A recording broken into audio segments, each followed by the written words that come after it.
small introduction to the Spring Boot and microservices today. Actually, today was the demo for the tomorrow's weekend batch. Actually, Saturday and Sunday,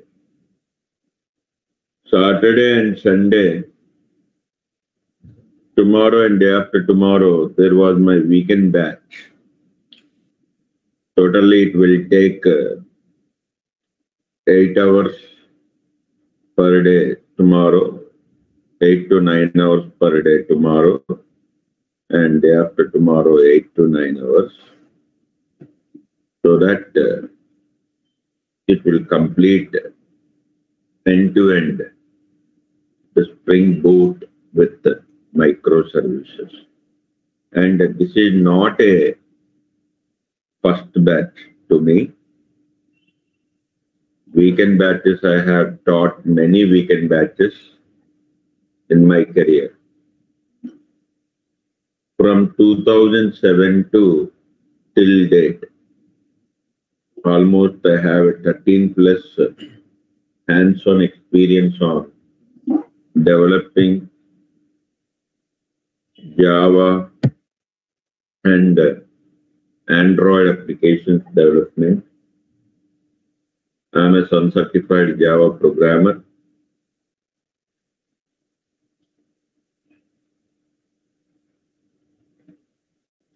Okay. So,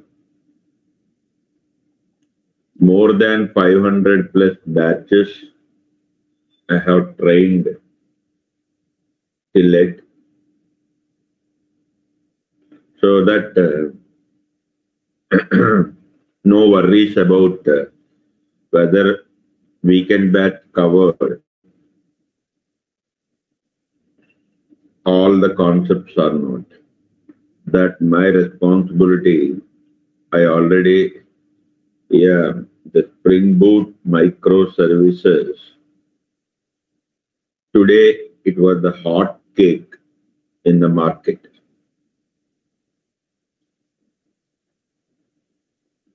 No Pranay. This is not a normal track. This is just a demo. Today, I want to give awareness on what is Spring Boot and microservices. This is the demo for tomorrow's weekend batch. That is Saturday and Sunday. So that is tomorrow and day after tomorrow. Regular classes, it will take some time. Regular classes. Okay. All right. Excellent question, Patrick. Yes. Hands-on, coming to that point. Tomorrow and day after tomorrow, what are the applications I'm going to show you that will cover real-time scenarios? I have more than 3+ years experience on designing and developing microservices. Designing and developing the microservices, more than that. Okay.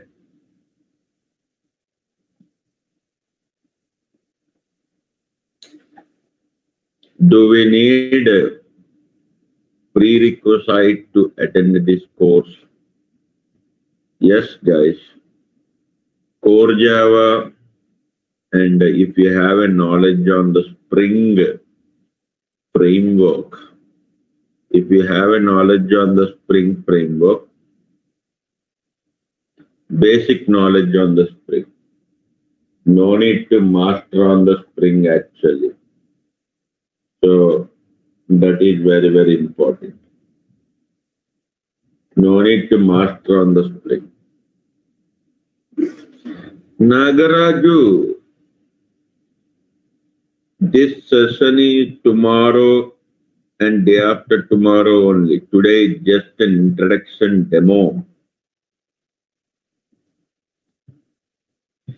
Today is just an introduction demo, Nagaraju, about why Spring Boot and why microservice. Today I will give a small introduction so that people can pay tomorrow and they can join the session tomorrow and day after tomorrow only. This is a weekend batch related demo. Okay? Weekend batch means only one weekend, tomorrow and day after tomorrow. 8 hours, 9 hours per day, tomorrow and day after tomorrow. It will cover everything. All concepts will cover. No costly will go. All right. Yes, why not? Why not? Arvindan, we can get everything. You can get my material, my notes. I will give my notes. No need to prepare any point. I will share my notes. What are all the applications we are going to work on tomorrow and day after tomorrow? All those applications, including my material, the frequently asked interview questions, everything that I will share into the Google Drive, that I will share to you. 45 days, why 45 days? I am getting bored, guys. 45 days. Saturday and Sundays, weekend batches are very good. 8 hours, 9 hours every day, Saturday and Sunday. This continuous learning of subject is very good, actually, instead of going a very normal track. Normal track also I will teach, but no batches right now because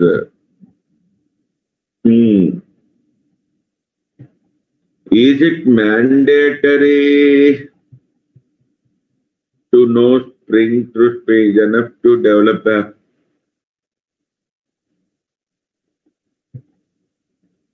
remember, guys, this course is not only for interview purpose. It will give a knowledge on hands-on developing the application, hands-on understanding the concepts, the flow of the application, when and where to apply these concepts. That is very, very important. Okay.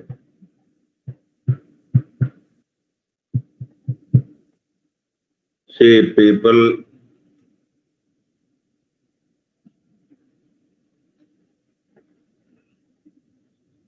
topic they will say to you. I already shared my content. You can talk with the management. Okay, management will share to you the topics what I am going to cover. And also, if you miss any of the topics,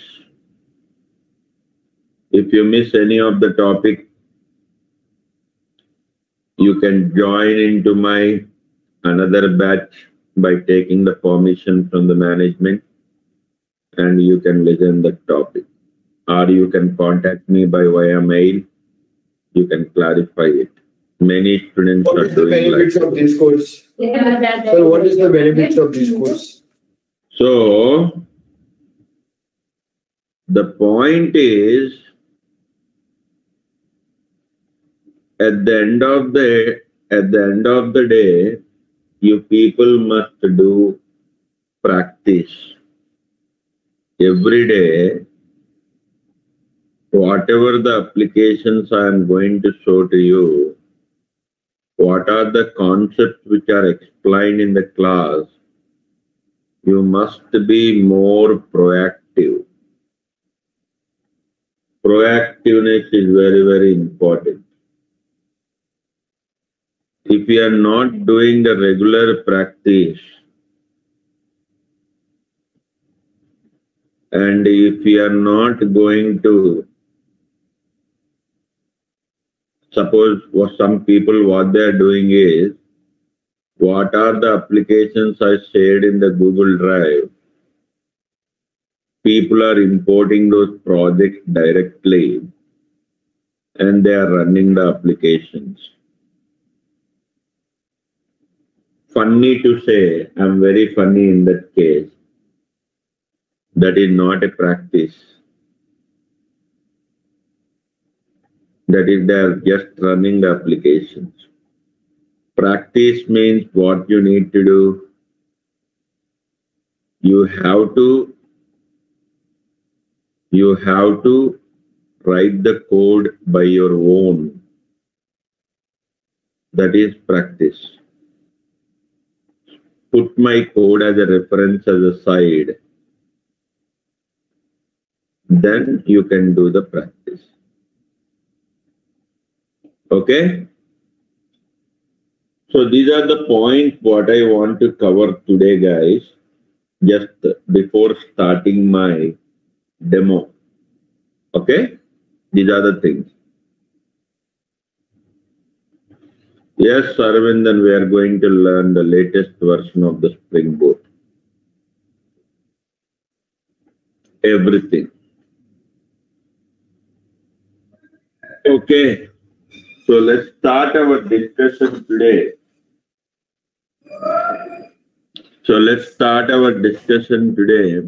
The course highlights. The course highlights why we are going to learn the Spring Boot, what is the importance of the Spring Boot in the market. Today we are going to talk about this point in detail.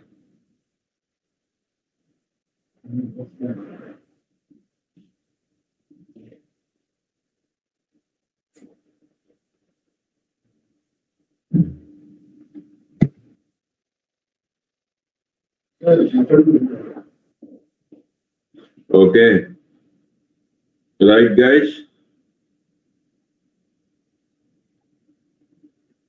So today we are going to talk about why we need to learn the Spring Boot and what is the importance of the Spring Boot in the market.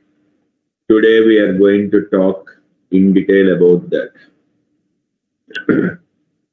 So Spring Boot is a framework which was implemented on the top of the Spring framework. Okay? Spring Boot is not an independent framework. The Spring Boot framework is implemented on the top of the Spring framework. So what are the features of the Spring we have? What are the features of the Spring which are available? All are inherited into the Spring Boot. I'm not sharing anything, Patrick. Please listen. If I share, you can see, no? Don't concentrate on my desktop. I will share the diagram later, not now. Okay? Okay, good, Patrick. Good question. Good question. Let's open my notepad. I will type like this. Introduction to Spring Boot. Okay. All right. So now, today, let's talk about Spring Boot is a framework which was implemented on the top of the Spring framework. So what are the concepts of the Spring? What are the features of the Spring which was available? All are inherited into Spring Boot. All are inherited into Spring Boot. And additionally, Spring Boot comes with some wonderful features Additionally, Spring Boot comes with some wonderful features. So with the help of that features, uh, just a minute, guys. I need to plug my battery. Sorry.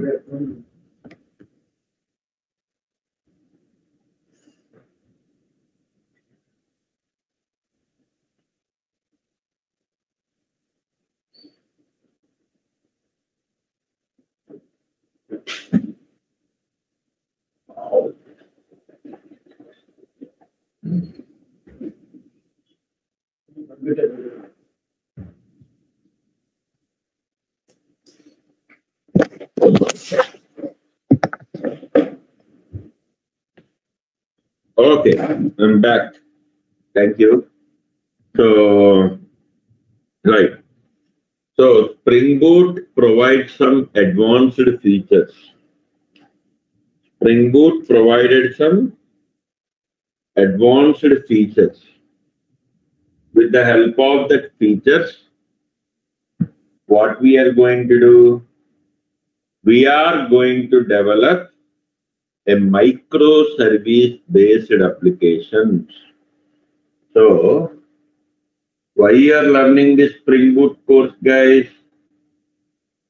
We want to develop a microservice based applications. That's why we are learning Spring Boot. So you have to ask one question. Can I develop this microservice applications by using Spring Framework? No. Answer is no. Why? Because the Spring Framework is not implemented to support for microservice architecture model. Microservice is not a language. Microservice is not a language. Microservice is not a concept. Microservice is just a architecture model. Based on that model, we have to develop our software applications. Got it, guys? Say yes or no. Sir, this technology we can use for server-side recording. So many people are there. Say yes or no. Do you understand? Akhil Sai, Akshay, Anurag Singha, Arvindan, Dheeraj, Izore, Prabudhini, Meghav Patel, Nagaraju, Patrick, Hello, sir. Anil Dubey, Tamila Rasuru. Yes. Yeah, proactive is like this, guys. Hello, sir. You have to Hello. say yes or no. Good.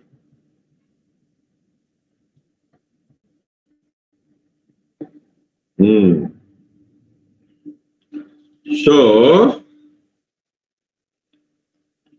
why we are learning Spring Boot, guys? To develop a microservice based applications.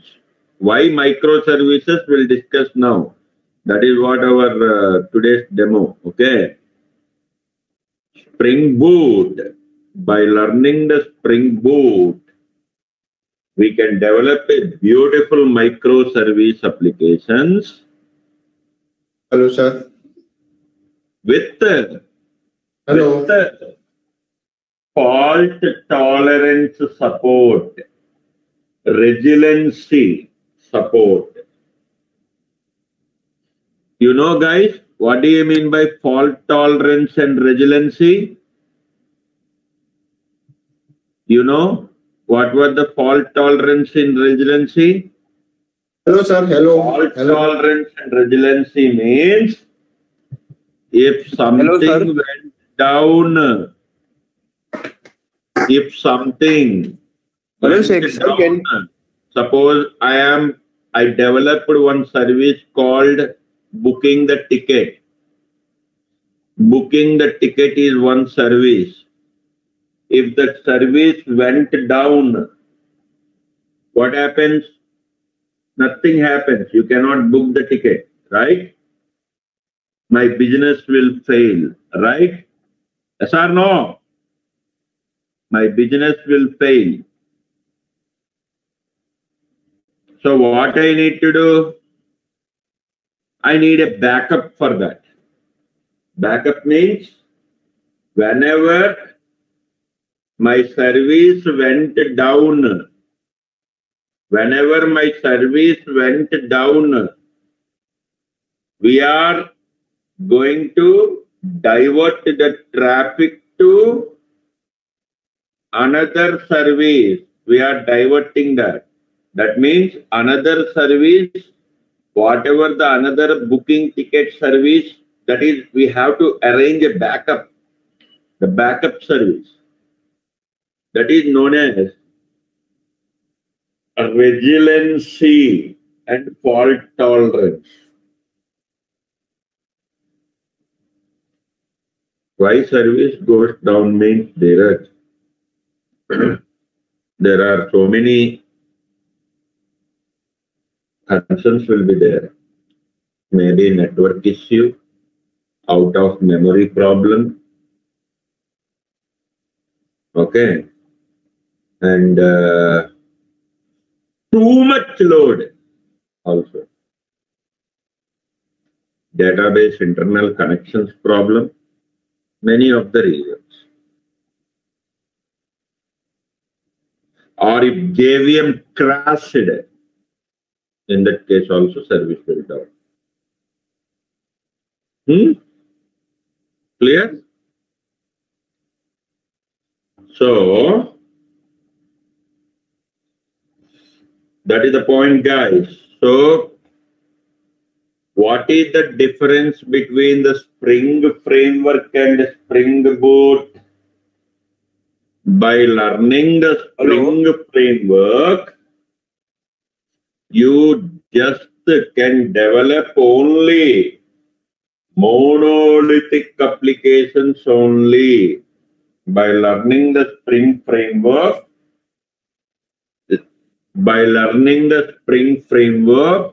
you are going to develop only monolithic based applications only. By learning the Spring Boot, we are going to develop microservices based applications here. Whatever the MVC architecture model you are saying up to now, model view controller architecture up to now, what you are saying, that is outdated in the market. No MVC applications right now. I can call these MVC applications as monolithic architecture model. That is from 1990s to last 3 years back. I can say around 2017 up to that period, all the software applications are implemented on monolithic architecture model. Nothing but a model view controller architecture. Okay, I will explain how this monolithic architecture works, the legacy systems. Okay, then you came to know, okay, this is the problem coming in the monolithic architecture. That's why we are going for microservices model. Okay, so that is very, very important, guys, what you need to explain it. So, let us talk today, in our today's class, the monolithic architecture model. Today we are going to talk about. Okay.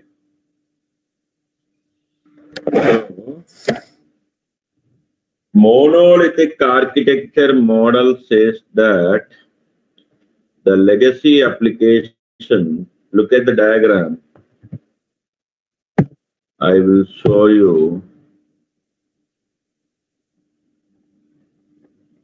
I will explain with the diagram, Dheeraj. Just observe. According to the monolithic architecture model, you see here, this is my server machine. This is my server machine. Server machine means people will call it as VMs, virtual machines. Generally, like Amazon, something like that. Google Cloud, something like that. This is now current trend. Amazon Web Services, Google Cloud, all these are implemented on microservices architectures. These Amazon clouds, Google clouds. Earlier, what happens means, up to 2016 story, what was the story is, you have to set up a server machine. You have to set up a server machine. Where to set up a server machine? In the different places across the globe. How much cost of this server machine? Obviously, 80 lakhs is the minimum cost for this server machine. You have to take a lease or you have to buy this server machine. And in this server machine, you have to install your application related software. In this server machine, you have to install the application related software, means the Tomcat server, WebLogic server, the database. You have to set up everything here. So assume the Tomcat server is running here. We installed the Tomcat server or WebLogic server, whatever the server it may be, we installed. Okay, so then you have to deploy your application. Let's imagine the application called IRCTC. Everyone knows IRCTC application for booking the train ticket and all. So I will cover all your questions, guys. Don't be hurry. Okay, every point will cover. After that, I will give the time to ask your questions. Please listen what I am saying. Okay. So my server machine, and inside this server machine, I set up my server, my application server. Server machine means just like a VM, not your machine or my machine, guys. Server machine means it's a huge hardware configuration. The processor and the RAM capacity is a very huge hardware configuration. So obviously it is in the 80 lakhs minimum, 60 to 80 lakhs it will be the cost. You have to set up this server machine in different places. For example, imagine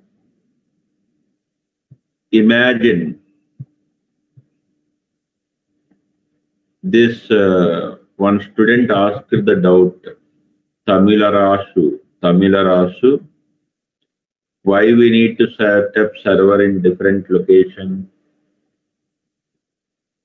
Because imagine this server machine, if I set up this server machine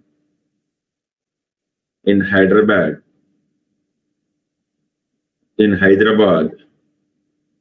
assume in this server my IRCTC application is running. IRCTC application means everything for that IRCTC means booking the ticket, cancelling the ticket, checking the PNR status, checking the availability trains. All these functionalities will be there. That is known as our IRCTC application. Remember what I am saying. All functionalities, booking, cancelling, everything, they are going to develop into an application.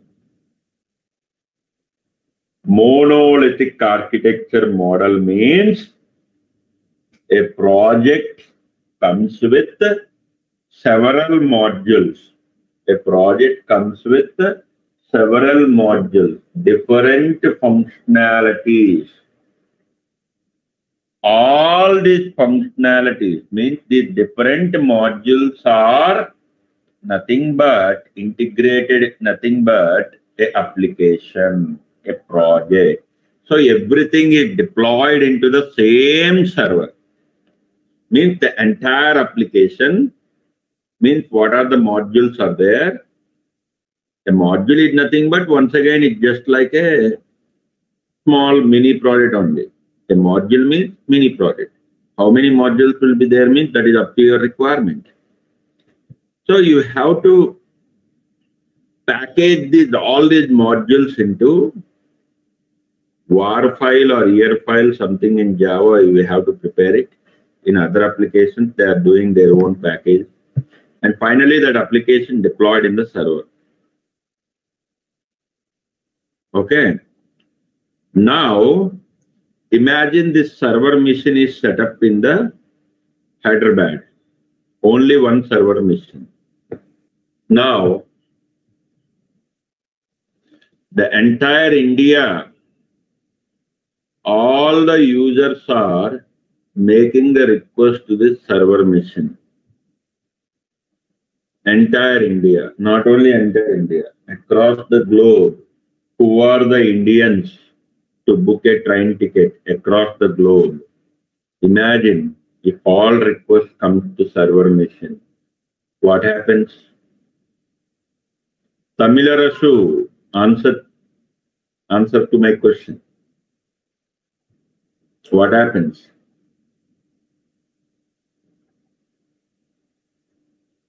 Those who want to book a ticket, those who want to check the PNR status, load is increases. Yes, correct. Load is increases. Server cannot handle that load. To overcome this problem, you have to set up this server machines in the different places. One server machine in the Mumbai, one server machine in the Hyderabad, one server machine in the some other location across the globe. Wherever the network traffic, huge number of users requests coming, you have to set up this server machine. Suppose one in Hyderabad I set up, one in Mumbai I set up. Okay, now what happens at that time means, who are the users surrounded to that Mumbai? That request goes to that Mumbai server. Who are the users surrounded to Hyderabad? That request comes to Hyderabad. If Hyderabad server load is increases, then that request is internally diverted to Mumbai server.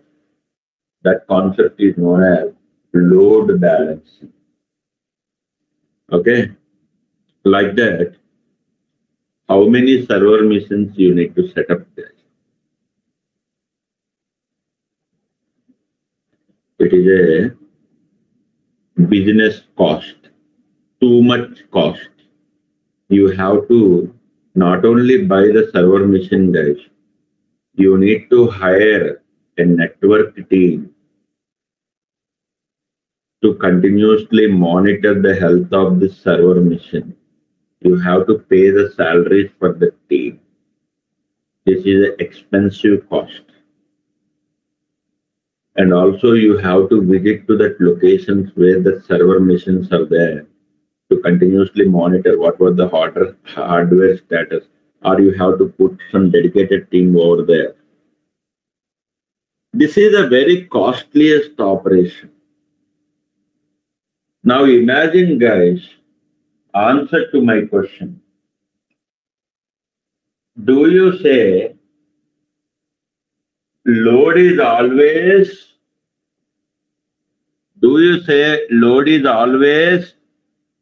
available in 24 hours? To my IRCTC application, do you say load is continuously 24 hours into 7 days?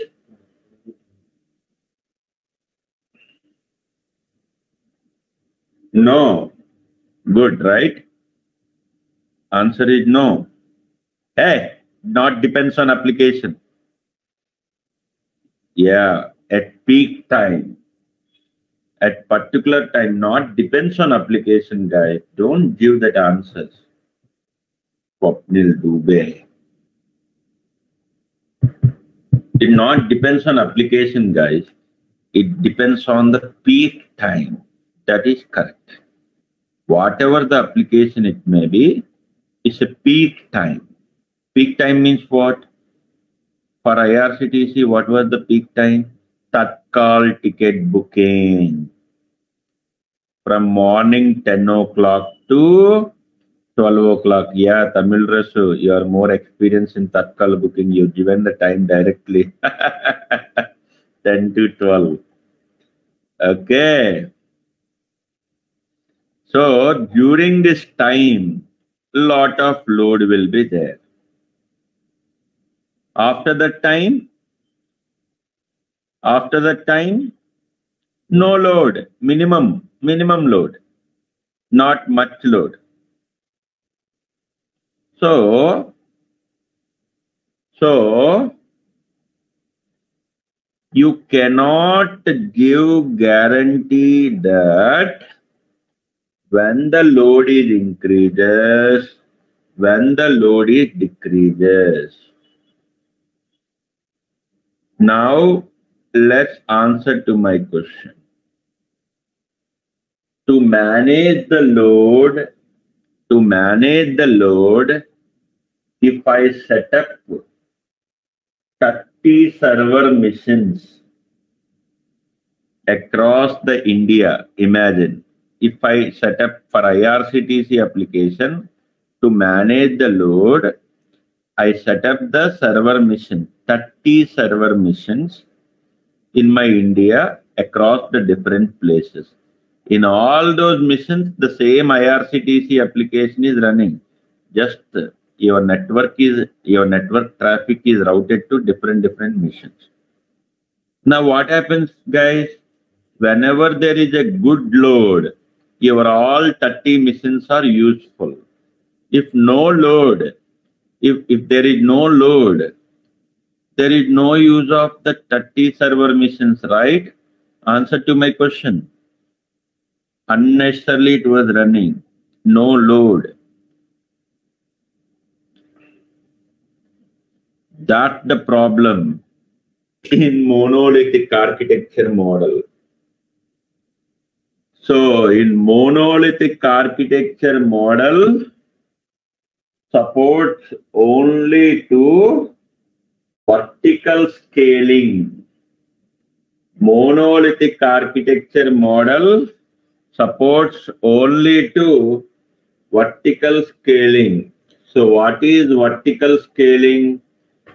Vertical scaling means you have to set up these server machines separately across different places. Manually you have to do it. This process we followed up to 2016.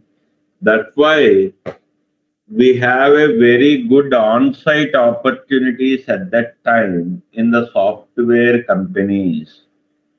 People must go to the customer locations and they have to set up infrastructure in the customer locations, and you have to show the demo for 1 month, 2 months. You will stay at the customer locations or client location. That's why on-site opportunities, on-site travels will be there. Now, no on-site, nothing. Sorry, guys. Those who are having the hopes on on-site, gone. No on-site, nothing. Okay. So, monolithic architecture model. This is the model. So, what is the definition of monolithic architecture? A monolithic architecture says that what are the functionalities of the project we have? Booking the ticket, cancelling the ticket, checking the PNR status. What are the functionalities are there? Nothing but modules. We people are calling it as. All these are merged into a single application, integrated as a single application that will be deployed into the server. So, depends on the load management. You have to set up these server missions across different places. So that's the point. So, configuring the server missions at different places, this process is known as vertical scaling. So like that, how many server missions you need to set up, where to set up? We cannot give guarantee that when the load is increases, when the load is decreases. Okay. I will give I want to share my work experience with you at this time. When I am working in Wipro, the last 2 years back, when I am working in Wipro as an architect, my client is Apple. My customer is Apple. Everyone knows about the website apple.com. How many people know? Tell me.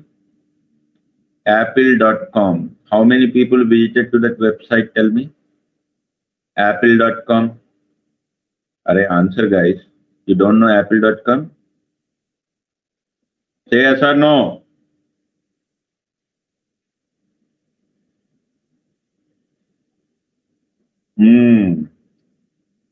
That app or React, you're not interested in Mac, I think so. No issue. Good. Okay. So apple.com, that website, that project actually we are working at that time for that project, apple.com. That is a 15 years back project. That project is developed on monolithic architecture model, 15 years project back. Whenever this Apple started in the market, at that time they developed that application. Slowly they added some features. 15 years project. You know how many orders, how many requests it will be handled at a time means just 5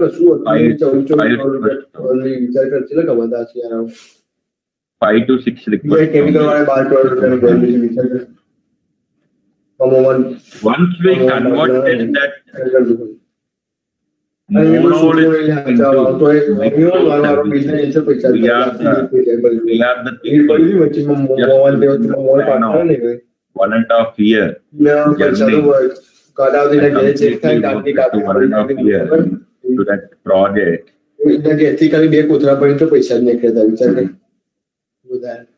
Okay.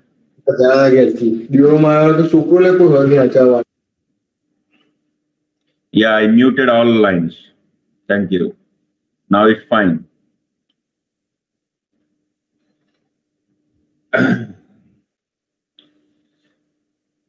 For 1.5 year journey in this project,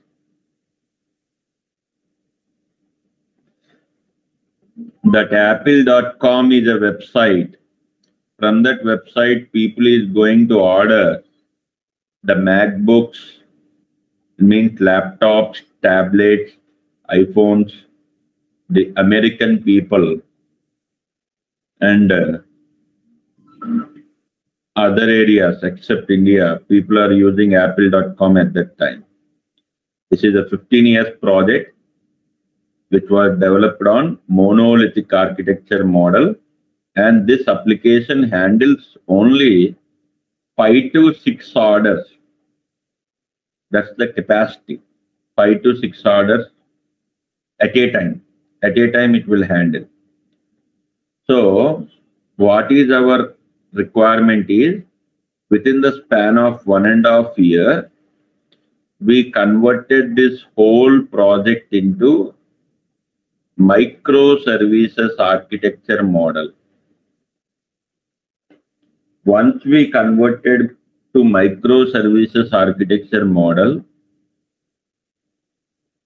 now it handles 8,000 orders per second.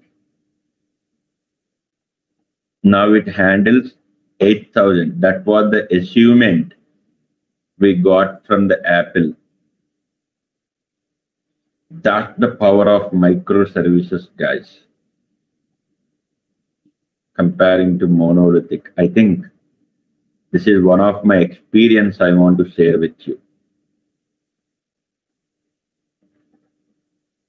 Cool, right? It's awesome, right? Yes or no? Are you wondering? That's the power of microservices. Now this system is accepting 8,000 orders per second.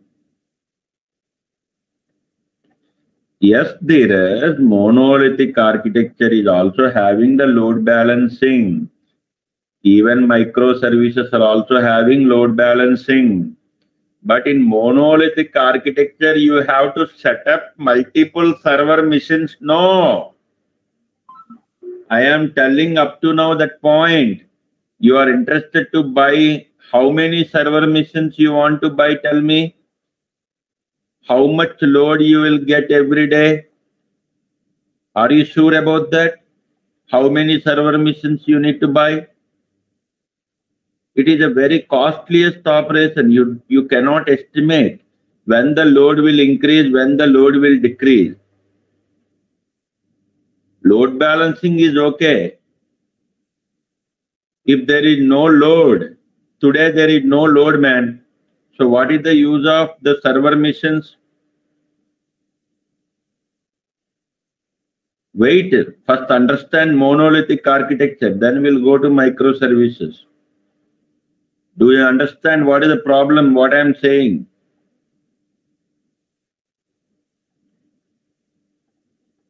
Okay. Then leave the class, Dheeraj. You are not fit for this class. Leave. Leave the session and go. I told many times up to now. I told many times. Monolithic architecture model supports to vertical scaling. So what do you mean by vertical scaling? I told you up to now many times I told you. What you people are hearing, I don't know. This is the problem with online. What I am saying, you have to set up multiple server machines. You have to buy the server machines or you have to take a lease of the server machines. Depends on the load.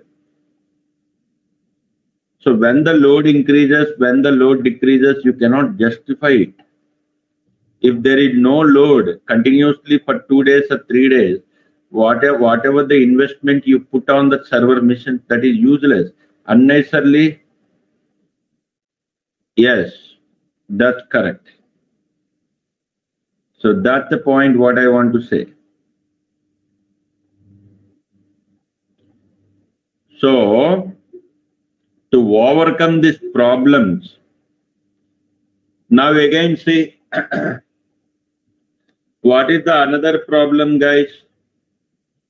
If there is a problem coming in this application, suppose there is a problem in this server machine, suppose there is a problem in this server machine, some problem came, this server machine went down. Whenever this server machine went down, your whole IRCTC application went down, yes or no? The people cannot use any service for IRCTC. Of course, another server machine is there, but I am talking about this server machine. Answer. If due to some problem in this server machine, this machine went down, there is no self-healing concept here. We have to route the request to another server machine. See, the point in the monolithic architecture is, if this server machine went down, whatever the application you deployed in the server machine, it went down completely. That means customers cannot access this application.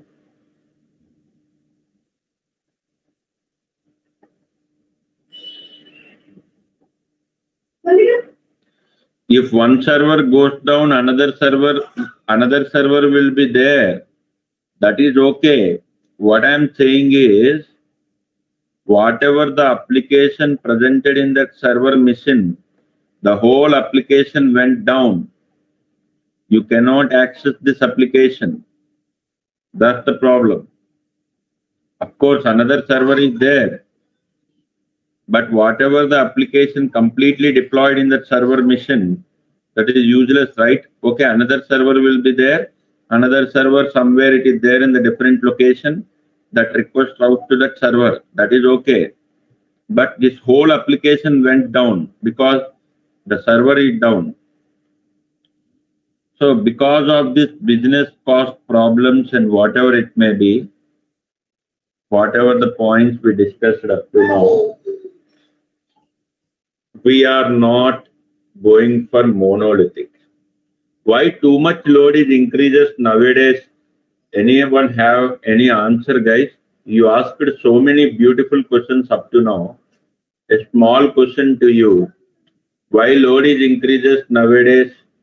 So funny. Users, discount offers, so many users. Why so many users increases, guys? Answer, man. Answer is with you only. Why load is increases nowadays? Network availability. Okay, you are coming very near to my answer. Why too much load is there nowadays in the market? Tell me. Not lockdown. Don't say lockdown, okay? Before lockdown also we have a too much load. Everyone was internet. Means coming again. Yes, correct.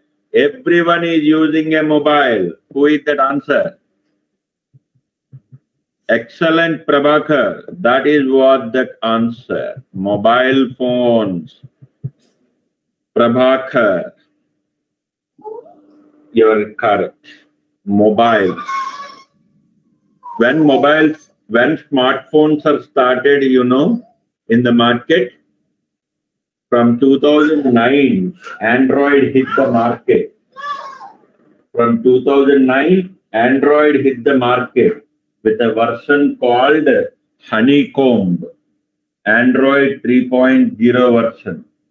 Android initially started in the year of 2007. In that same year,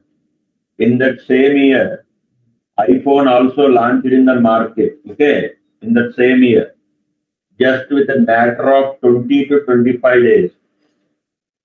Just with a matter of 20 to 25 days, iPhone is also launched as a competitor for Android. But no one knows Android and iPhone at that time. In 2009, with honeycomb version, with the speciality of the honeycomb, so many people attracted towards the mobile of Android. Now you know what was the current share market? 83% of the share market goes to Android. 70% of the share market goes to iPhones.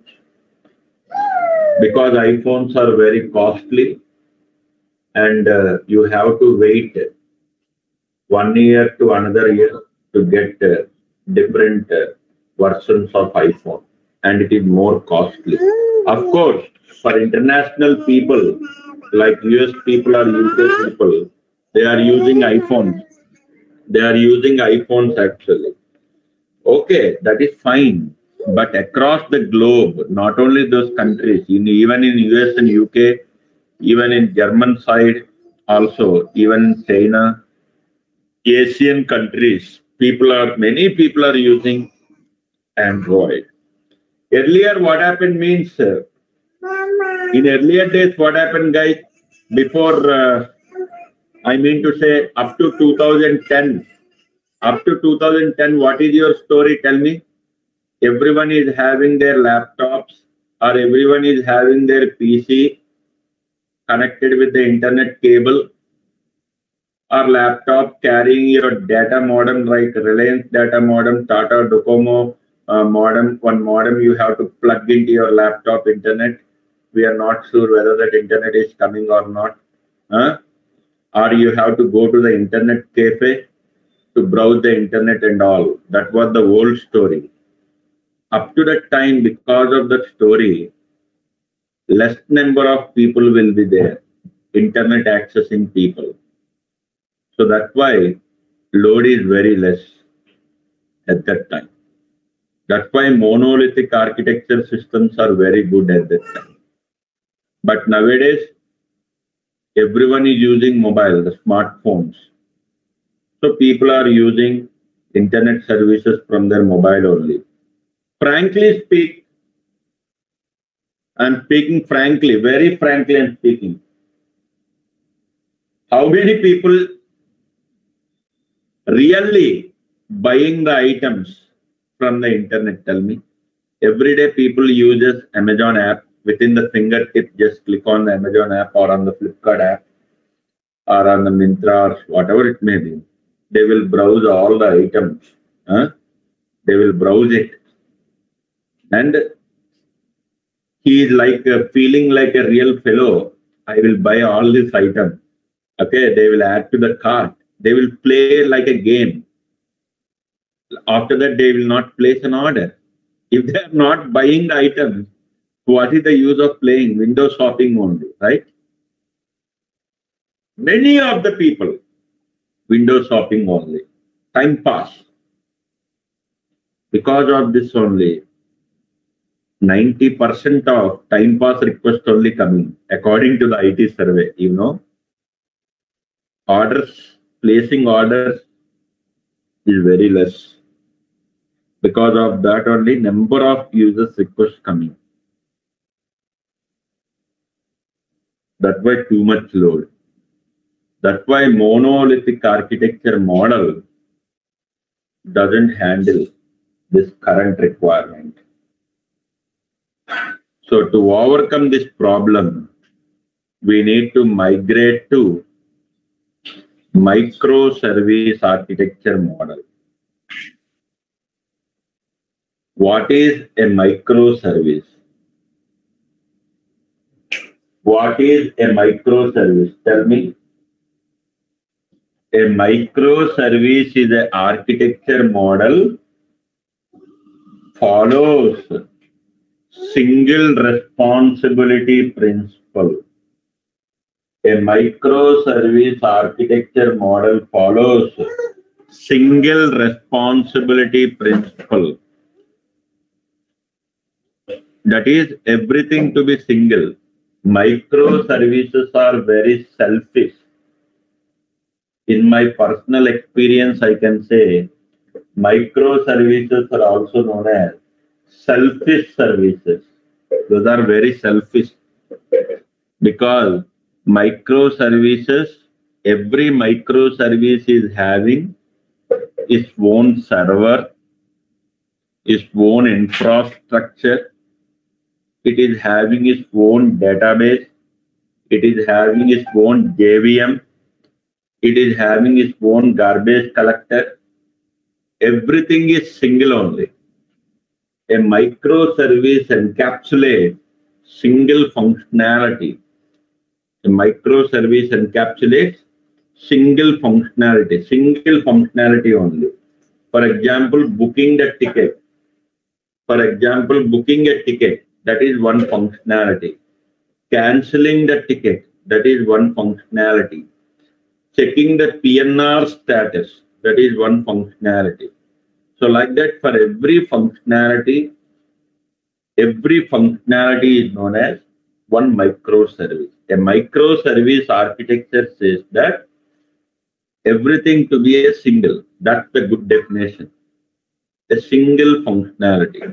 That means what you have to do is, whenever you want to develop a microservice application, if you want to develop a project as microservice project, there are two different cases in the software company. There are two different cases. One case is, if the project is already developed on monolithic architecture model, you have to convert into microservice architecture model. That is one case. Second case is, you have to start the project from the ground level, from the scratch level. You have to start. That is different scenario. You may work in different cases. Whatever it may be, the challenge remains same only. Okay? In some companies, due to limited budget, what some companies are saying is, whatever monolithic project we developed, keep it as a side.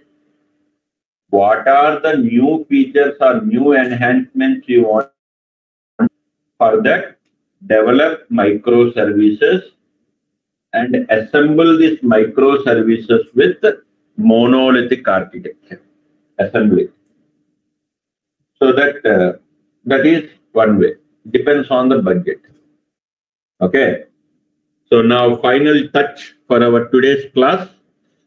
So whatever the final touch is, I will show you a small architecture, how microservice will work, so that hope you will understand. Now I am decomposing. Now let's see here. This is my one microservice. The service called, let's assume, booking service. This is one microservice. And this is another microservice called cancel service, to cancel the ticket. This is another microservice called PNR service, to check the PNR status. Assume, let's say we have 3 microservices. For diagram, I don't have sufficient space now to show all the microservices. Imagine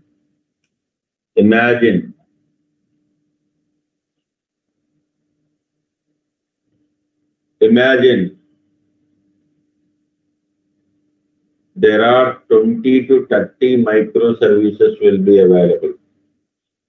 More than that count also. Maximum 20 to 30 only microservices. Okay. You have to decompose. You have to decompose your monolithic based project into microservices. You have to decompose your monolithic based project into microservices.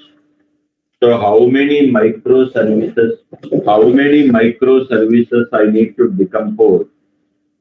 How many microservices I need to decompose? For that, you have to do lot of analysis.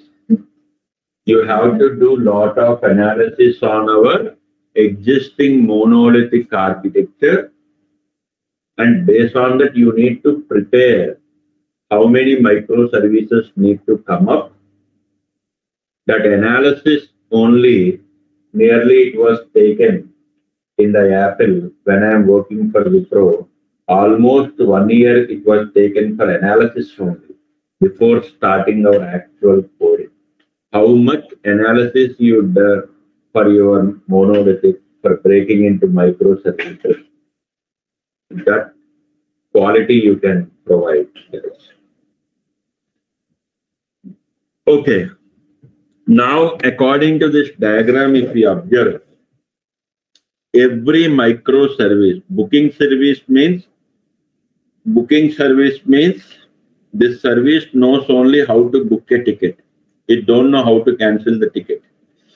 Cancel service means it knows only how to cancel the ticket. PNR service means checking the PNR status only. Only one functionality. So you are not going to write more than one functionality. A microservice application means encapsulating the single functionality only. So remember guys, a microservice runs in its own server. A microservice runs in its own server. A microservice is having its own database. A microservice is having its own database. Okay. Database is not common for all the microservices. So a microservice is having its own database separately. Okay. So that now tell me what happens at this time. At this time, tell me guys, the users who want to book a ticket, that request comes to booking service only. The users who want to cancel the ticket, that request comes to cancel service only. The users who want to check the PNR status, that request comes to PNR service only. So what happens at that time? Load is distributed. Your request was routed to different services. Okay. Not only that, if too much request coming to booking service, if load increases on the booking service, what you can do? You can increase the instances of the booking service. You can increase the instances. Increasing the instances means you can start up the new server, new Tomcat server, again on the different port number. Starting the new Tomcat server. Starting the new Tomcat server with different port number. Again, deploying your application, booking service. We are not manually doing this thing. This is known as horizontal scaling. So horizontal scaling means whenever the load increases for the particular microservice, whenever the load is increases, we are increasing the instances.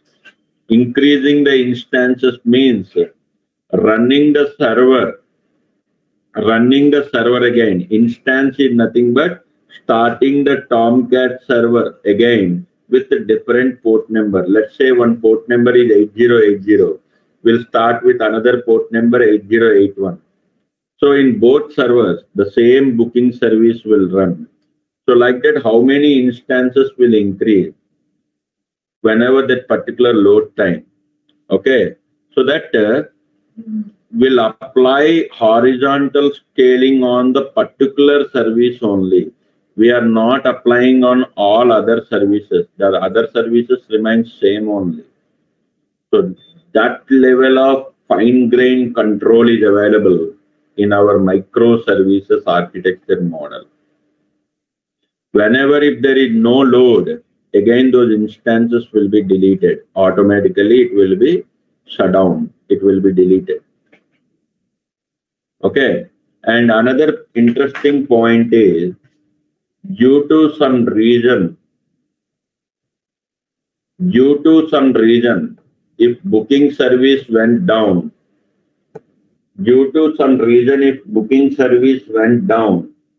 that doesn't mean that your application went down. Means customers still can cancel the ticket, customer can search the PNR, other services are working, but booking service went down. That means microservices are loosely coupled. There is no tight coupling. It will not down your whole application. So only that particular service will not work. That is an excellent beauty of the microservice, guys. But we have some challenges in microservices. So what are the challenges? What are the challenges you need to face?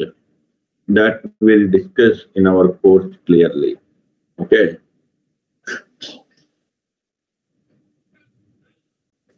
Any application, not only IRCTC, Amazon, Flipkart, any application, when the load is increases, if you take an example of Swiggy, online delivery, when the load is increases, when the load is decreases, you don't know. Any application, right? Not only IRCTC, any application. Okay, so that's the point. So that's the microservice architecture model. So remember, a microservice architecture follows single responsibility principle. So everything to be single. It must have a single functionality. It must run in a same server. Everything is single. It must have its own database. So that is microservice architecture. So remember, microservice architecture model is for heavy applications only. It is not for small applications. For small applications, you can follow a normal monolithic architecture model only, small businesses. Whenever if you are dealing with a big application like e-commerce application, then you have to work with this microservice architecture model. Okay, guys? That's all for our discussion today. That is about the introduction for the today's session. So who are interested, talk with the management, pay the fees. Saturday and Sunday is the weekend batch. Saturday and Sunday, 8 hours to 9 hours. Saturday and Sunday. So we are going to cover all the concepts of the Spring Boot. What are the different real-time scenarios, what I experienced in developing the applications, that also will come up. How to write a test cases and all, we'll talk about all these things tomorrow. So we'll cover all these things, concept to concept, all things will be covered, no doubt about that. So Saturday and Sunday, we'll complete this microservices with the Spring Boot. Okay, timing is morning 9 o'clock onwards, it will be start. Up to 6:30 or 7, it will be complete. Like that, it will go tomorrow and day after tomorrow. In between, 2 to 3 breaks will be there, like snack break, lunch break, breakfast break. Breaks will be there, no continuous. Material, everything I will provide. Just I want you people to listen the concept, to understand the flow of the application, and any doubt you can ask me. I will ask every time what are the doubts you have and all those things. Yes, Dheeraj, we covered many batches, weekend batches, not only this. Okay, listen, and after that you can understand.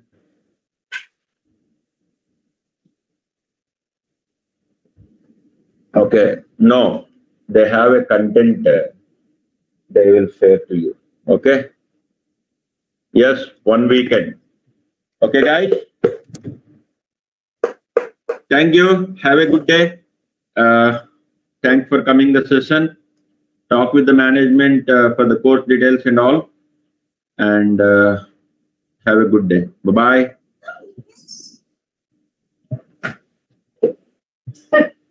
Section